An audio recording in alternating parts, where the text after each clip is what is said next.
So, I usually don't do this at all, mainly because, well, going off script, I'm gonna say something stupid and just ruin something, and uh, especially when I use this channel as kind of a sort of a reference or something for, job hunting that requires editing, video reviewing, and all that stuff, and it kind of does make me nervous, but at the same time, it also relates to this channel, so I really do feel like I should, talk about it.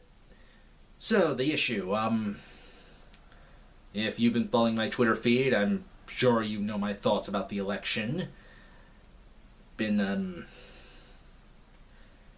yeah, when I found out that Donald Trump was going to win, I had the reaction you would expect from me. Not over the top and funny like I usually do in my shows, though I did have some people laugh at me yesterday, like my coworker. That wasn't fun. Just I was out of it yesterday, and it is honestly, it's not helping that 2015 has been god awful. I mean, I know I haven't talked about it on this channel because I technically had a video planned, but I that will be explained later. But as of 2015, my Aunt Carmen died, who was practically like a second mother to me. Raised her, raised me herself and everything, and as well as like a bunch of other kids. I'm surprised she didn't turn insane from it all, but that was a huge blow, and I couldn't edit videos that well. I fell into a deep depression, and then my actual father died. Honestly, that one didn't really break me up because I'll be perfectly honest, I hate my father. And, considering he committed fraud against me, pretty much keeps telling me he washed his hands with me and stuff like that. That guy was dead to me a long time ago. And honestly, I was kind of happy about that, but at the same time, pissed off because I wanted to show him that he was wrong, and I'll freely admit, I'm sad about that. Probably the only thing I'm sad about. And, oh boy, then my grandpa died. And the funny thing is, I lost a grandpa like a few years ago, so I'm pretty much out of grandpa. No, no, wait, sorry. Family tree, it's very confusing. That was technically my step grandfather, but even then, I considered him my real grandfather, and that was hard.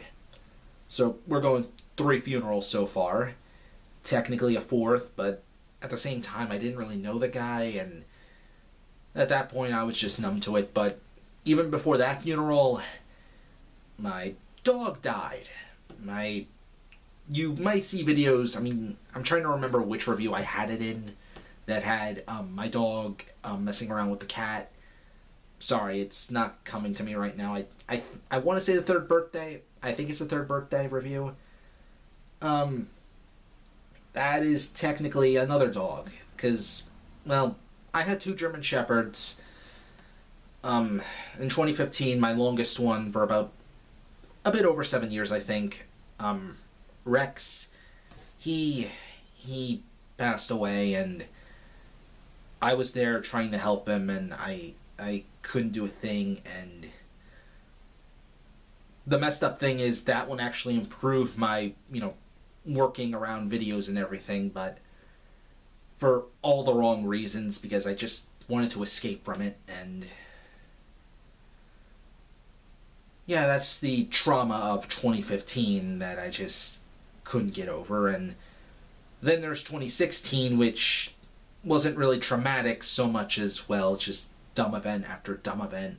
A lot of stuff having to deal with Temple University, but thankfully those were at least fixable, barring being in certain classes. But that's another topic for another day. But the point is, with all that said, I haven't been in a good place. I've honestly been in a horrible, horrible place, and well,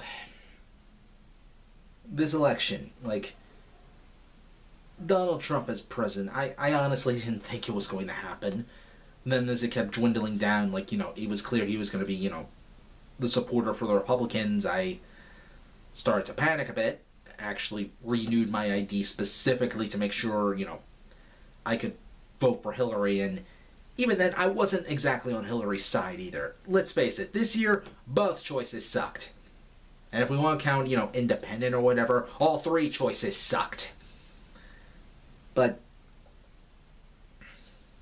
I thought with all the stuff, labeled at Trump, like, he's specifically a person I wouldn't vote for at all, racist, misogynistic, just the list goes on and on. You don't need me to keep telling you that. But, and don't get me wrong, I already knew there was like an attitude against feminism, especially regarding, certain people who I'll just put pictures as opposed to actually talk about. And that's been like another issue I've been facing a bit as well. But, I would take Hillary over any of Trump's stuff any day of the week. Especially when, with Trump as president, it impacts, some of my friends who are suffering from this news and surrounded by assholes who just keep putting them down and just... It sucks because they're all across the country. I can't do a goddamn thing. And I've been stressed out about that all day yesterday because Trump actually won. And I just... But at the same time, that's not the entire reason why I was that way.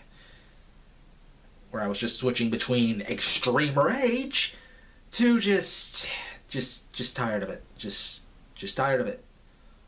All I could do was just, basic school stuff and some of the volunteer work I do at Operation Rainfall. But I just...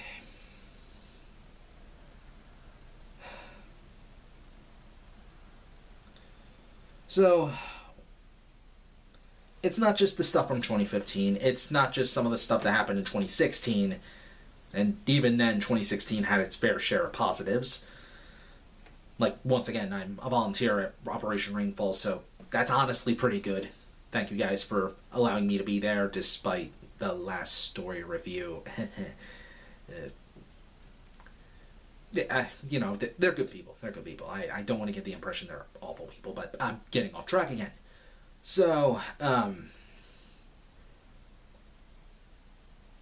yeah, just... It's because...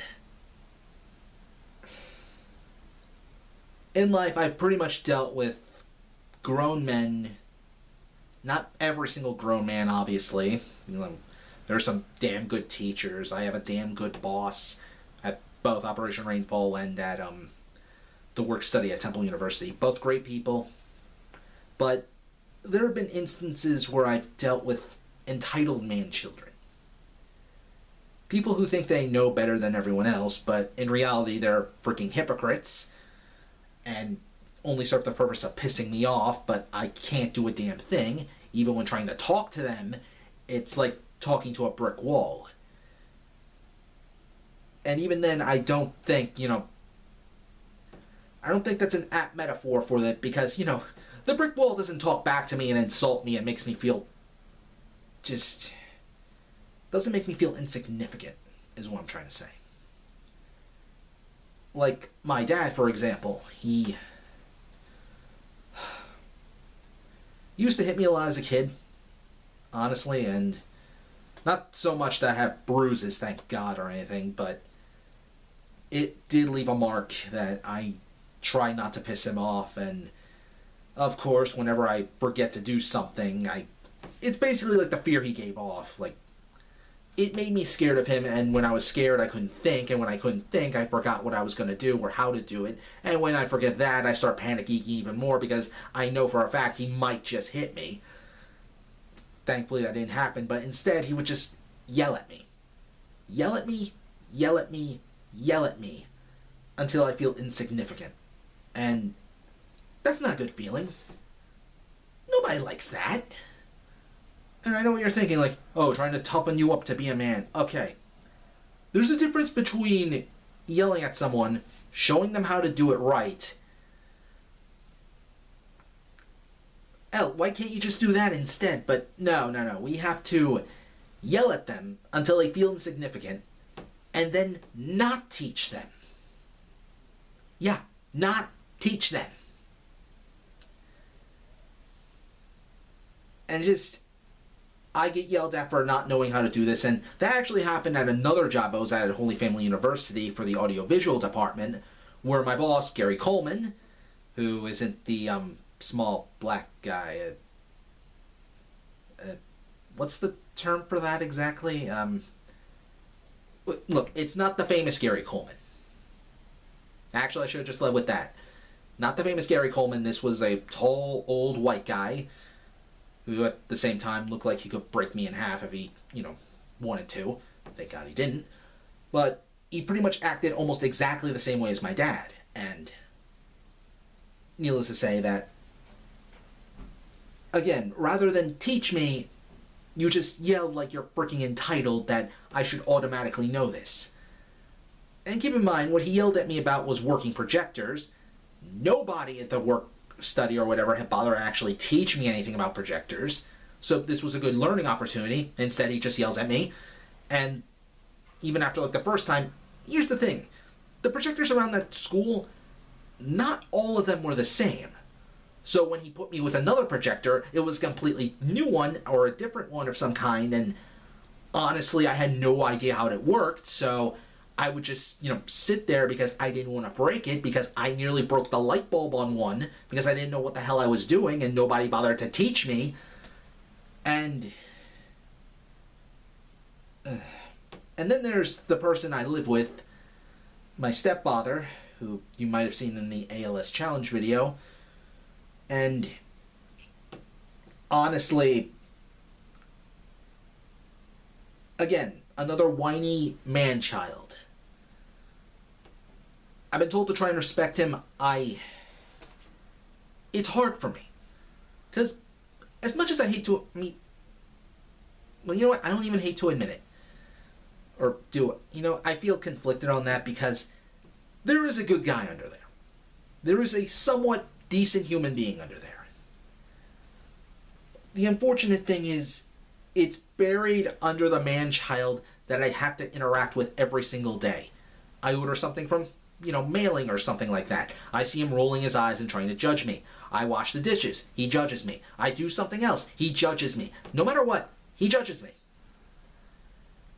But here's the thing. He's not capable of everything, everything around this house either. I see him just sit on his ass, do nothing. And, okay, work fatigue, maybe all that stuff. But at the same time, you're just... Because he does this to my mom, where he just yells at her as well.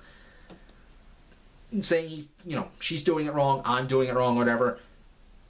Then you're still not quite teaching, what the hell we need to do. I think maybe he did that all at once.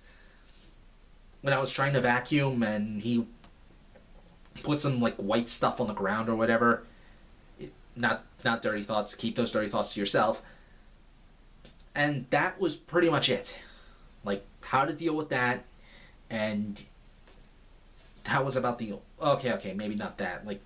Mowing the lawn and stuff like that. And admittedly, he's much, much better than the other two people I, just mentioned I had to deal with.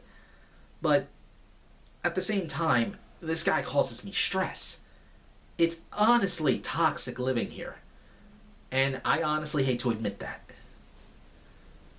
Because my mom still tells me to, pay him respect or whatever, but it's hard to. It's hard to do that with a person who will not listen to you, constantly repeats himself, and doesn't like to admit he's freaking wrong when he is.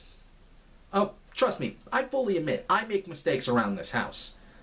Especially yesterday, I made a mistake, but just... He doesn't understand depression. He doesn't understand anxiety and all that stuff because he doesn't freaking feel it. And it's not to say he's an unfeeling bastard or anything, but at the same time, he doesn't exactly get how that works, because he even once told me that I had no reason to be depressed.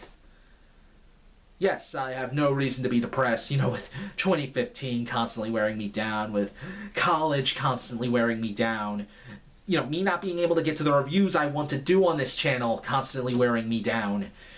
The idiot who keeps yelling at me and making me feel bad constantly wearing me down. I'm bright as a rainbow. Except I'm not. I'm not. I'm pissed off. And there's nothing I can do.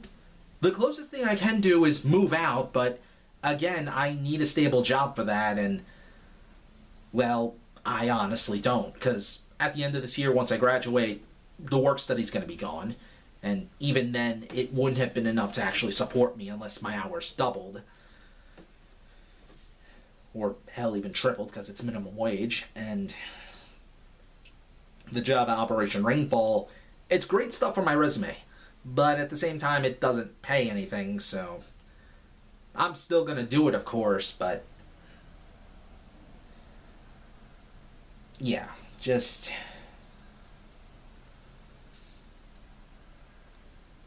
my point is with that entire rant is that I've been dealing with man-children most of my entire life, and I see Donald Trump as one of those freaking man-children who's allowed to get away with anything he wants for some bizarre reason, and people still expect me to respect him.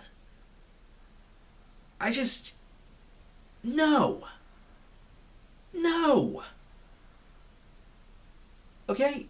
Honestly, respect doesn't work that way. Just because you think you're superior or something like that, you're rich or, you're a family member that you're automatically entitled to respect. You're not. That is not how respect works. You earn it. Or at the very least, you don't go, around insulting other people and belittling them for no real good reason. And you still expect me to suck up to you after you've pretty much just broke my confidence, constantly keep shattering my freaking mental state, and you honestly think that's worthy of respect? And just insulting people and just doing everything he did, and America elected him. America basically elected one of the many man-children. No. Not even that. Worse than the people I just listed. Because at least those three people I listed, they weren't misogynistic. They weren't racist. They do stupid stuff sometimes, sure, but my dad in particular frickin' stole money from me, but Trump?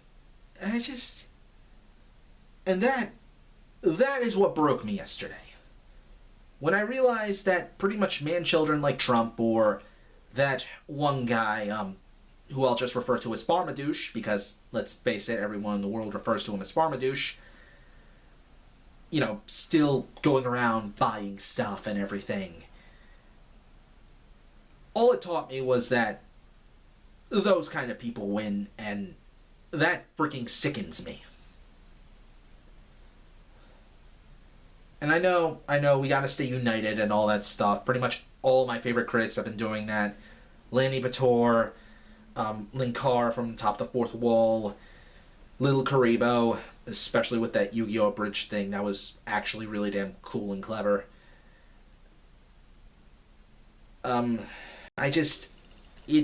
My mind is still shaking up inside, especially when none of my friends live near me and I can't help them and be there for them, and I need to get over that mental roadblock or whatever. And that little thing with Shawn Michaels, and you probably don't know this, I saw this on What Culture, that he left the company or whatever once because he lost his smile and was looking to seek it back or whatever, when in reality it was a freaking lie. I think I'm going to use an excuse here. That I just... not really so much lost my smile, just... I need to find and regain my hope. And I tend to do that with, fictional video games or whatever. I've done a Shin Megami Tensei 3 video for class that I uploaded to my channel saying how much the game actually kind of gave me hope. Though even that's gone for now, but I just need to find it again. If I have enough time to sit here and talking to a freaking video camera, pouring out my emotions, then I have enough time to actually try and find that freaking hope again. And honestly, outside of doing quick reviews, outside of the, some of the Saviors of the Tale episodes, maybe, and plus there's the top 10 I'm working on, and that one has to get done no matter what, because I have like nearly 500 gigabytes of footage on my hard drive, and that needs to go away. That needs to make room for what I actually want to cover. Because back in 2015, it sucked. It sucked royally. But at the same time, there was actually one game that managed to help me out. And I'm hoping it'll help me out again this time as well. I've put in over 100 hours. It's not a Fallout game. It's nothing Bethesda related. Believe it or not, it's actually done by Sega. It's not Sonic 06 or anything, no Sonic games. But an RPG series I feel is neglected and an entry we never actually got. So I'm hoping if I play it again, I'll try reviewing it, and no, there's no maybe about this. It should and will restore my hope. Or at the very least, be able to, just make me smile, because it's a really damn good game, and games help a lot. Certain games, not, stuff like Dante's Inferno and Castlevania Judgment. But, yeah. Until further notice, I was going to do Devil May Cry for, a couple more of the Smartest Moron reviews, but that's being put to the wayside for now, and as I focus on this game, and I'll just leave you with the trailer to the game. I mean, not the trailer, the opening movie for the game. And I hope you look forward to it, because I imagine this is going to take me months, because this game is around 60 hours, even more than that because of all the side quests and stuff, but I plan to get it done, and I plan to review it no matter what. So, next time on The Smartest Moron.